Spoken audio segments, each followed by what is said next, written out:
Hi everyone, this is Anam. Welcome to PhD jobs and admission. So आज का हमारा 10th lecture होगा research methodology for your upcoming MUPET यानी Mumbai university PhD entrance test 2022। जैसे कि हमने प्रीवियस लेक्चर में कैरेक्टरिस्टिक्स ऑफ रिसर्च के इंपॉर्टेंट क्वेश्चंस कवर कर लिए थे, वो हमारा पार्ट 1 था और आज का जो सेशन है ये हमारा पार्ट 2 होगा। पार्ट 2 पर हमने कुछ इंपॉर्टेंट क्वेश्चंस कवर कर रखे हैं। इस सेशन को आपको अच्छी तरीके से देख लेना है। जैसे कि मैंने आपको बता रखा था, इस टॉपिक से आपको एग्जामिनेशन में 2 to 3 क्वेश्चंस कंपलसरी पूछे जाते हैं। तो आपको इस वीडियो को अच्छी तरीके से एंड तक देख लेना है। जो भी आपके क्वेश्चंस है आप मुझे कमेंट सेक्शन में पूछ सकते हो। उसी के साथ साथ अगर आप एमयू पेट के लिए प्रिपरेशन कर रहे हो तो उसके लिए आपको पता होना चाहिए आपका पेपर पैटर्न क्या है, आपका सिलेबस क्या होने वाला है, पासिंग मार्क्स क्या है, क्या नेगेटिव मार्किंग है या फिर नहीं। तो ये सारी चीज़ें आपको पता होनी चाहिए। तो वन बाय वन आपके सारे डाउट्स मैं आपको शॉर्ट में बता दूंगी। जो भी आपके माइंड में क्वेश्चन राइज हो रहे हैं उसको मैं शॉर्ट में यहाँ पर एक्सप्लेन करने की कोशिश करूंगी। सो फर्स्ट इज कि आपका पेपर पैटर्न क्या होता है। सो आपका जो पेपर पैटर्न होता है, मैं आपको बता दूं, आपका पेपर टोटल 100 मार्क्स का होता है, जो 50-50 मार्क्स में डिवाइडेड होता है। यानी पेपर 1 आपका 50 मार्क्स का होता है, पेपर 2 आपका 50 मार्क्स का होता है। सो पेपर 1 जो आपका 50 मार्क्स का होता है वो होता है आपका research methodology and current affairs. And paper 2 again 50 marks का जो आपका सब्जेक्ट स्पेसिफिक होता है। सो पेपर 1 के लिए आपको जर्नल सिलेबस फॉलो करना होता है। जैसे जो रिसर्च मेथोडोलॉजी का एक बेसिक सिलेबस होता है वो फॉलो करना है।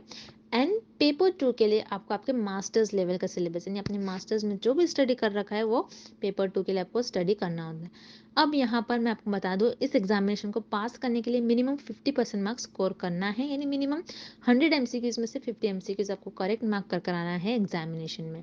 तो आप यहाँ पर एलिजिबल हो जाओगे इस यूनिवर्सिटी के पीएचडी प्रोग्राम के लिए। तो यहाँ पर मैं आपको बता दूँ, नेगेटिव मार्किंग नहीं होती है एंड आप इजीली कोई भी क्वेश्चंस को अटेम्प्ट कर सकते हो। सो पेपर 1 है research methodology and current affairs. इस पर हम आपको कंप्लीट कोर्स एक ही जगह पर प्रोवाइड कर रहे हैं। काफ़ी कम प्राइस में आप इजीली इसे परचेज कर सकते हो। तो यहाँ पर आपको हमारे इस कोर्स को परचेज करने के लिए स्क्रीन पर आपको जो नंबर नजर आ रहा है उस पर व्हाट्सएप के थ्रू हमें कॉन्टैक्ट करना है।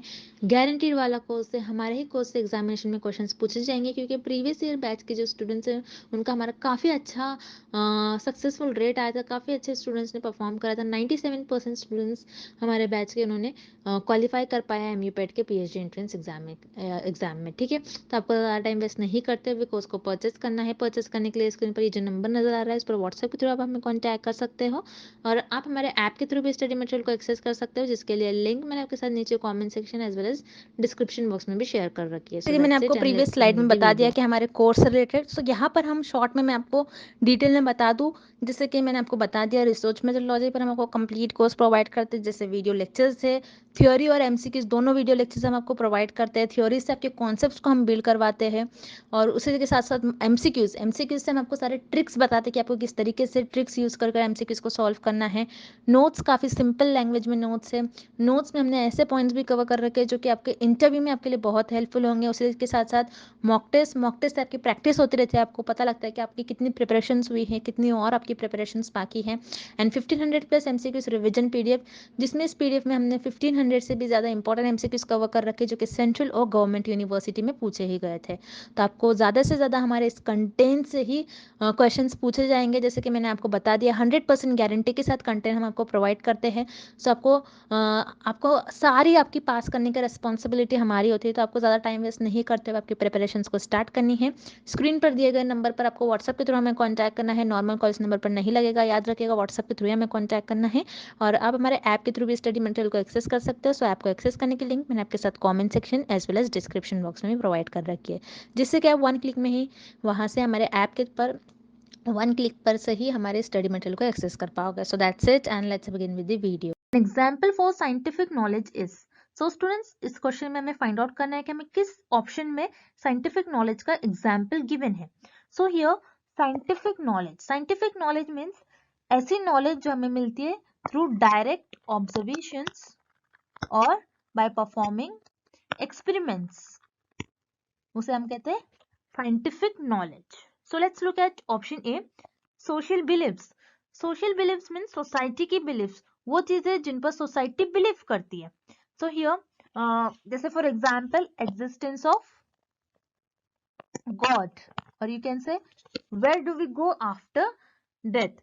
सो यहाँ पर इन सारी चीजों पर आप एक्सपेरिमेंट्स परफॉर्म नहीं कर सकते हो और ना ही इनको डायरेक्टली ऑब्जर्व करते हो। That's why here option A is incorrect.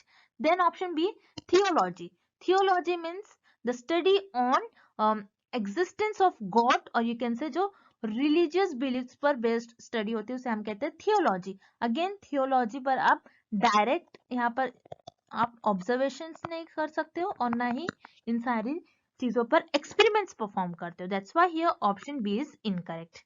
Then we have option C, laboratory and field experiments.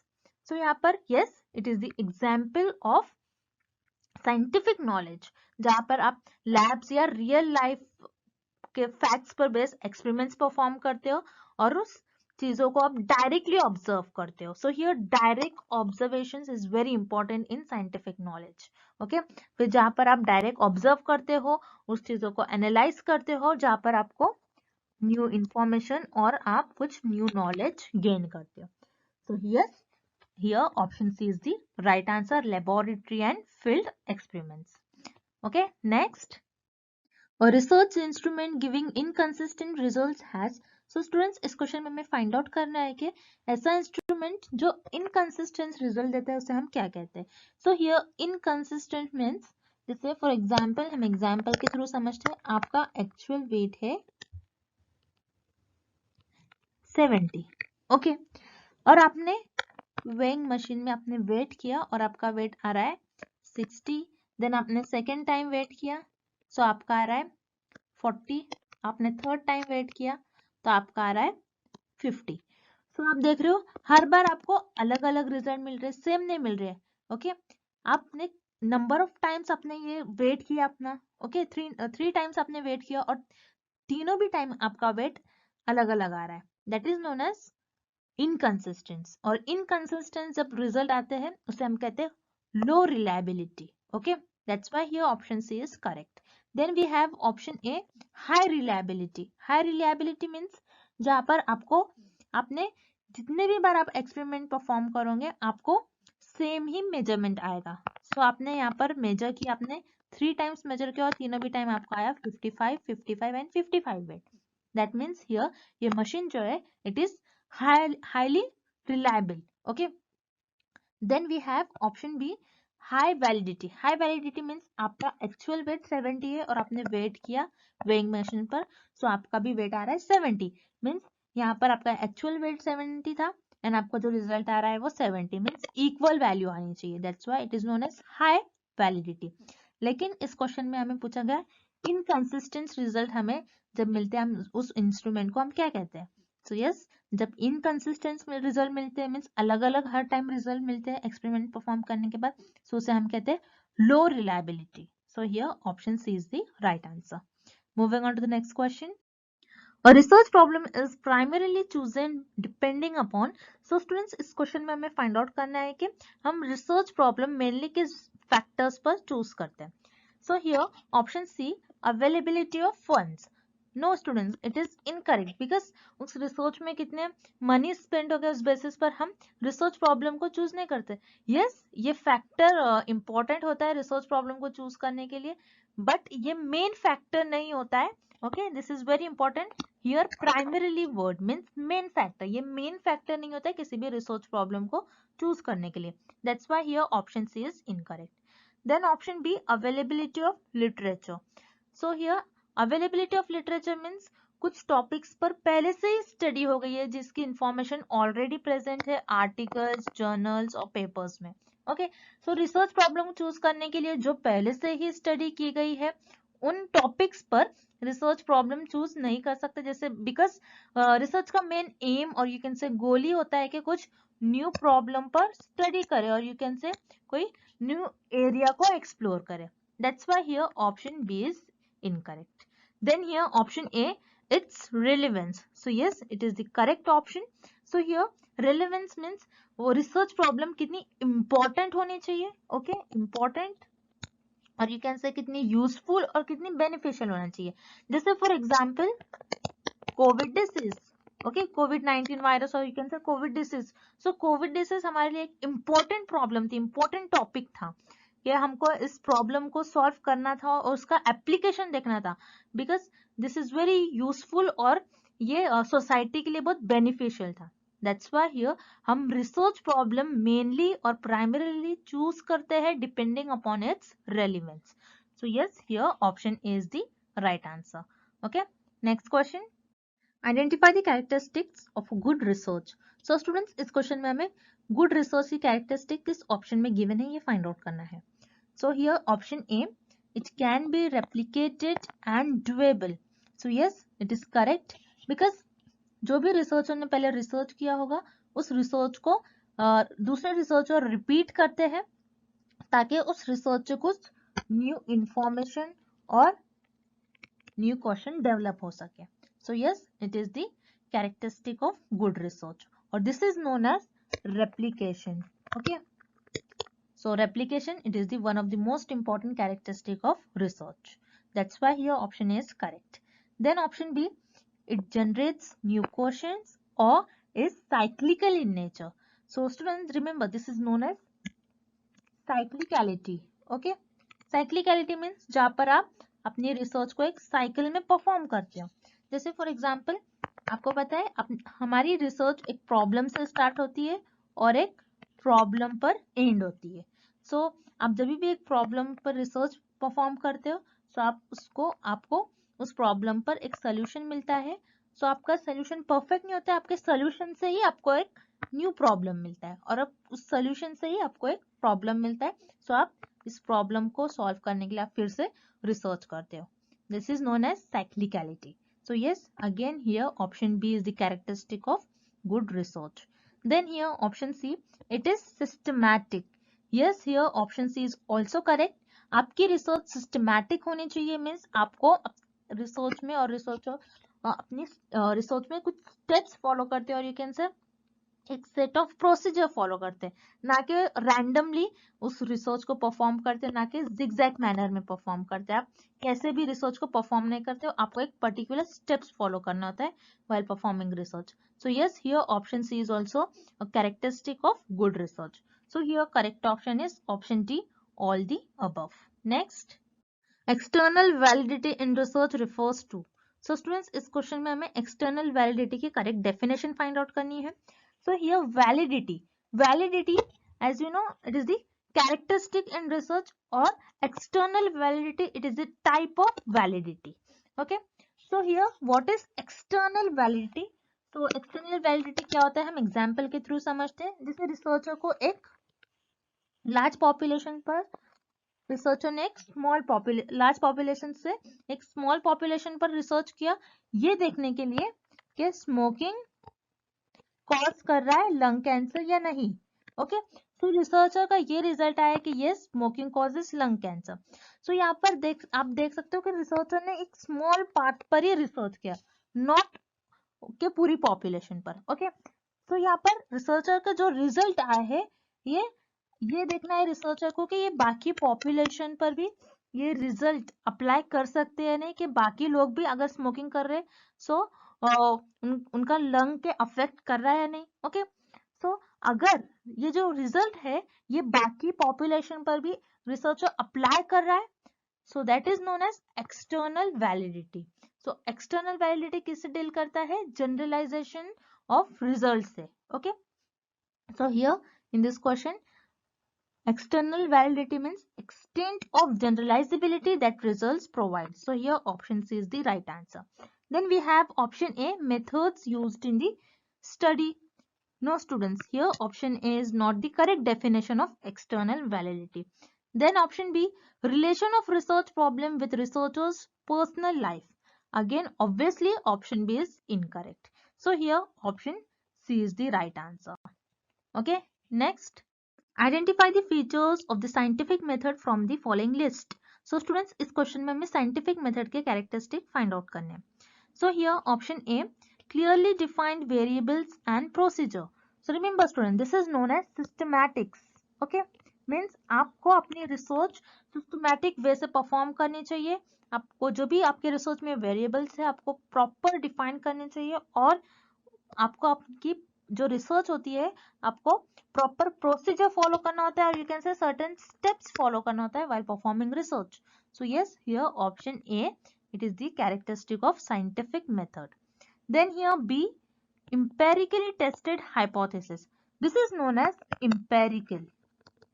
Okay, so students, here empirically tested hypothesis means आपको आपकी रिसर्च, आपके ऑब्जर्वेशंस के बेसिस पर आपको आपके हाइपोथेसिस को टेस्ट करना चाहिए, ना कि किसी की कही सुनी बातों पर आपको आपके हाइपोथेसिस को टेस्ट करना चाहिए. That's why here option C is also a characteristic of scientific method. Then option C, linguistic justification of conclusions. So here linguistic means language. Okay, means आपको आपकी कंक्लूजन्स, आप जब भी आपके कंक्लूजन्स फॉर्म करते हो तो आप आपकी लैंग्वेज कैसे जस्टिफाई करते हो, कैसे, means it is not the part of scientific method, it is the part of report writing. Okay, that's why here option C is incorrect. So here correct option is option D. Both A and B are the characteristics of the scientific method. Okay, next question. Identify the characteristics of a good research topic. So students, इस question में हमें ये find out करना है कि किस option में हमें गुड रिसर्च टॉपिक के फीचर्स गिवन है. So here option A, the topic is researchable. So yes, it is the characteristic of good research topic, जहाँ पर आपकी रिसर्च का टॉपिक ऐसा होना चाहिए जिस पर आप रिसर्च कर सके, ना कि आपका रिसर्च टॉपिक अनरिसर्चेबल होना चाहिए. जैसे फॉर एग्जाम्पल आपको अगर गॉड के बारे में फाइंड आउट करना है या फिर आपको सोल के बारे में फाइंड आउट करना है, सो आप इन टॉपिक पर आप रिसर्च नहीं परफॉर्म कर सकते हो, ना ही इन टॉपिक को आप डायरेक्टली ऑब्जर्व करते हो और ना ही इन टॉपिक पर आप एक्सपेरिमेंट्स परफॉर्म करते हो. ओके, दैट्स व्हाई हियर आपका जो रिसर्च टॉपिक होता है आप रिसर्चेबल होना चाहिए. Okay, that's why here option A is the right answer. Then option B, the topic is interesting. So yes, again here option B is also the characteristic of good research topic, जहाँ पर आप जो भी research, अपनी research में जो topic choose करते हैं वो इंटरेस्टिंग होना चाहिए. बिकॉज आपका जो रिसर्च होता है वो एक दिन 2 दिन का नहीं होता है, आपको 3 to 4 years आपको आपके रिसर्च में देना पड़ता है, आपके PhD प्रोग्राम में देना पड़ता है. इसीलिए आपका जो रिसर्च टॉपिक होता है आपके इंटरेस्ट के बेसिस पर होना चाहिए. Then here option C, the topic is significant. So here significant means beneficial. Okay, means आपका जो रिसर्च टॉपिक है वो सोसाइटी के लिए बेनिफिशियल होना चाहिए, हेल्पफुल होना चाहिए, यूजफुल होना चाहिए. That's why here option C is also the characteristic और you can say feature of good research topic. So here option D is the right answer because here all the 3 options are the feature of good research topic. Next question. A research finding is authentic if it's. So students, इस question में हमें find out करना है कि हमारी research finding को हम true कब कहेंगे. Okay, so here authentic means true और you can say research finding हमारी सही कब होगी. So let's see option A, valid. Valid, so yes, आपकी रिसर्च फाइंडिंग वैलिड होनी चाहिए. मीन्स आपको जो एक्चुअल में मेजर करना था कि आपकी रिसर्च उस चीज को एक्चुअल में मेजर कर पा रही है.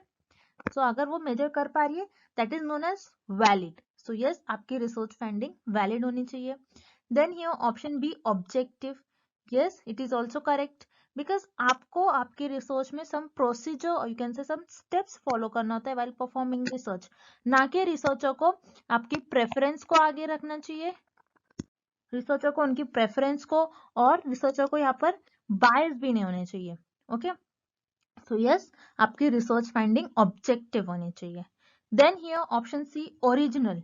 सो yes, it is also correct about research finding. So आपकी रिसर्च, आप जब भी रिसर्च परफॉर्म करते हो, रिसर्च की डेफिनेशन ही ये होती है कि कुछ new theories, new concept, new ideas को डेवलप करे. सो रिमेंबर स्टूडेंट, जो भी चीज न्यू होती है वो ओरिजिनल होती है. That's why here option C is also correct about research finding. So here correct option is option D, all the above. Moving on to the next question. Dash validity assesses whether the test looks valid to the readers who read it. So students, here validity, it is the one of the characteristic in research. और validity के भी types होते हैं, जैसे हमने देखा external validity और यहाँ पर आपको गिवन है face validity, content validity. So this are the types in validity. Okay, so here इस क्वेश्चन में हमें फाइंड आउट करना है कि ऐसा मैटर और ऐसा कंटेंट जिसके अपीयरेंस से ही और जिसको देखते ही आप गेस कर लेते हो ये किस सब्जेक्ट से रिलेटेड है. सो उस वैलिडिटी को हम क्या कहते हैं. सो हम एग्जाम्पल के थ्रू समझते हैं. जैसे फॉर एग्जाम्पल यहाँ पर आपको एक टेस्ट टीचर ने दिया है और यहाँ पर कुछ ऐसे टर्म्स गिवन है आपको, okay, sin theta plus cos theta. So यहाँ पर आप इस टेस्ट को देखते ही आप बता दोगे कि ये मैथ्स का टेस्ट है, ओके। तो जहां पर आप कोई मैटर को देखते ही आप गेस कर लेते हो ये कौन से सब्जेक्ट से रिलेटेड है, that is known as face validity, जिसके आप अपीयरेंस से ही आप गेस कर लेते हो। Whereas what is content validity? Content validity means यहाँ पर आपको टीचर ने दिया है कि ये एल्जिब्रा का टेस्ट है, लेकिन आप यहाँ पर देख रहे हो sine theta cos theta, it is related with trigonometry, that means ये जो है ज्योमेट्री से रिलेटेड है, ज्योमेट्री सब्जेक्ट के टर्म से, ओके। सो यहाँ पर टीचर ने आपको टेस्ट एल्जिब्रा का दिया है लेकिन कंटेंट तो ज्योमेट्री का है, दैट मीन्स यहाँ पर कंटेंट इनकरेक्ट है। सो जब कंटेंट इनकरेक्ट होगा that is known as content validity, okay. So yes, आप ऐसा मैटर और ऐसा कंटेंट जिसको आप देखते ही गेस करते हो, उसके अपीयरेंस से ही जानते हो कि किस सब्जेक्ट से रिलेटेड है, that is known as face validity. So here option A is the right answer. Next question. Which of the following indicators best indicates the credibility of the published research? So students, इस question में हमें find out करना है कि ऐसा कौन सा option है जो किसी रिसर्चर के पब्लिश्ड रिसर्च के क्रेडिबिलिटी को और ट्रस्ट को बढ़ाता है। So here credibility means trust. So let's look at option A, institutional affiliation of the author. So here affiliation means position. So यहाँ पर रिसर्चर की पोजीशन से कि आप उस रिसर्चर के पब्लिश रिसर्च को ट्रस्ट करते हो कि वो रिसर्चर कौन से इंस्टीट्यूशन से बिलोंग कर रहा है, कौन सी ऑर्गेनाइजेशन से बिलोंग कर रहा है। No, that's why here option A is incorrect. Then here option C, date of publication. Again here option C is incorrect because आप किसी भी रिसर्चर के पब्लिश रिसर्च की डेट ऑफ पब्लिकेशन से उस रिसर्च को ट्रस्ट नहीं करते हो। जैसे फॉर एग्जांपल किसी रिसर्च ने कोई टॉपिक पर पहले से ही रिसर्च किया और किसी की रिसेंट रिसर्च है, so that's why here date of publication is not matter, is not the factor in credibility. That's why here option C is incorrect. Then option D, number of references. So yes, number of references means किसी research ने अपने research में 20 references लिया है और किसी ने 40 references लिया है। सो आप ऐसा नहीं कह सकते हो कि जिसने 40 रेफरेंसेस लिया है उसकी रिसर्च बहुत अच्छी होगी, जिसने 20 लिया है उनकी रिसर्च पर आप ट्रस्ट नहीं करते हो। No, number of references is not the factor. Again here option D is incorrect. So here option B, whether a journal article is peer reviewed. So yes, it is the correct, because आप जब भी अपनी research को publish करते हो journals articles में, सो वो unknown लोगों को सेंड किया जाता है और वो आपके रिसर्च टॉपिक और आपको कमेंट करते हैं और आपको फीडबैक देते हैं और वो बताते हैं कि if your research is authentic और नॉट, कि आपकी रिसर्च सही है या नहीं है। So here option B is the right answer, whether a journal article is peer reviewed. So students, I hope the characteristic of research is clear to everyone, and thank you for watching this video. See you tomorrow.